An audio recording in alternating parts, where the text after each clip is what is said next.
नवी मुंबई के उरण इलाके से दिल दहला देने वाली घटना सामने आई है, जहां एक सौतेले पिता ने अपने 7 वर्षीय बेटे की कथित तौर पर पीट कर हत्या कर दी। आरोपी की पहचान जितेंद्र प्रदीप बिसेन के रूप में हुई है। पुलिस के मुताबिक बच्चा आरोपी को अपना पिता नहीं मानता था और अक्सर कहता था कि उसके असली पिता कोई और है। इसी बात को लेकर आरोपी उससे नाराज रहता था। घटना के दिन बच्चे की मां घर से बाहर गई हुई थी।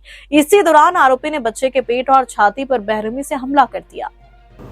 मामला उरण की मौरा पुलिस थाना क्षेत्र का है। पोस्टमार्टम रिपोर्ट में बच्चे के सिर पर गंभीर चोट और छाती की हड्डियों में फ्रैक्चर होने की पुष्टि हुई है। जांच के दौरान पुलिस ने आरोपी से पूछताछ की, जिसमें उसने बच्चे के साथ मारपीट करने की बात स्वीकार कर ली। पुलिस का कहना है कि आरोपी लंबे समय से बच्चे के व्यवहार से नाराज था और इसी वजह से उसने यह खौफनाक कदम उठाया।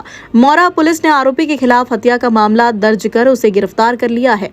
7 दिन की पुलिस हिरासत के बाद आरोपी को न्यायिक हिरासत में भेज दिया गया है। पुलिस मामले की आगे की जांच में जुटी है।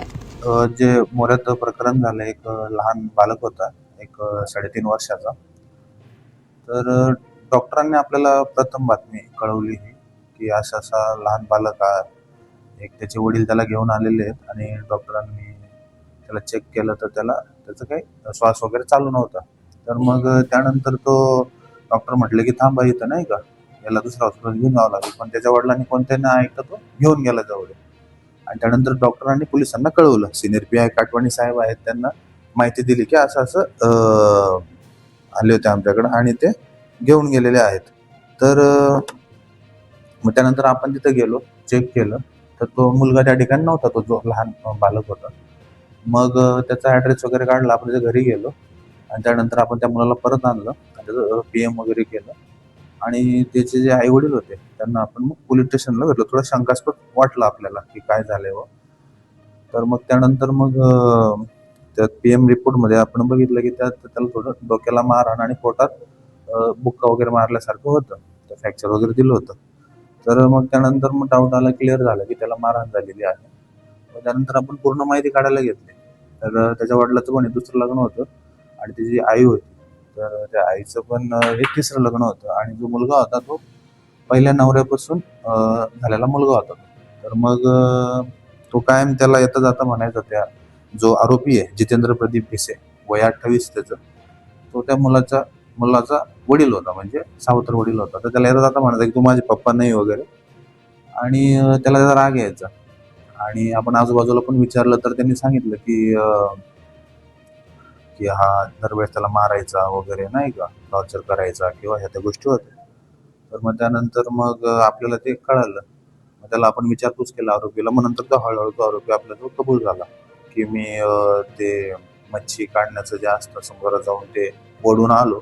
त्यानंतर घरी आल्यानंतर तो होता, तर मग ते जेवलो वगैरे आणि त्यानंतर परत त्या मुलांनी काहीतरी बोलला असं किंवा असं, त्याला तर काय कळतं लहान मुलाला। तर मग त्यानंतर त्याने त्याला मारहाण केली। मारहाण करून तो परत बाहेर निघून गेला, झोपला, त्याला वाटलं झोपला म्हणून तो बाहेर निघून गेला। 12 वाजता आला तो, त्याला कळालं की हा उठत नाहीये। मग त्याने त्याच्या पत्नीला वगैरे कॉल केला वगैरे, पत्नी थोडी बाहेर गेली होती कुठेतरी, आणि मग त्याने हॉस्पिटलला स्वतःहून नेलं आणि त्यानंतर ही पुढची प्रोसेस झाली। तर मग हे आपण त्याचा मोरा पोलीस स्टेशनमध्ये गुन्हा रजिस्टर नंबर 24/26 आणि त्याला आपण BNS कलम 103(1) बाल न्याय अधिनियम JJ ऍक्ट कलम 75 मधील यानुसार आपण त्याचा तपास करतोय त्या गुन्ह्याचा, आणि आरोपी अटक आहे आपल्याला। हे आरोपीचं दुसरं लग्न होतं हे, आणि मूळचा तो ह्याच उरण भागातला आहे आणि तो त्याच्या बोटी असतात जाळं ओढण्यासाठी, तर त्यासाठी तो जायचा, ते काम करायचं। तर हे जे होतं त्याची जी आता पत्नी होती जी घरात राहत होती, तर तिचं हे 3रं लग्न होतं आणि हे जे मुलगा आणि मुलगी होती हे अगोदर एक मुस्लिम समाजाचा मुलगा होता, त्याच्याबरोबर लग्न झालेलं होतं, त्याचे होते हे। त्यानंतर मग त्यांचं ते वैयक्तिक त्यांनी ते मिटवलं आणि नंतर वेगळे होऊन मग त्यांनी हे 3रं लग्न पण त्यांनी त्यांच्या फॅमिलीच्या समंजसनेच केलेलं होतं की 2 मुलं आहेत वगैरे, आणि त्या पद्धतीने ते संसार करत होते।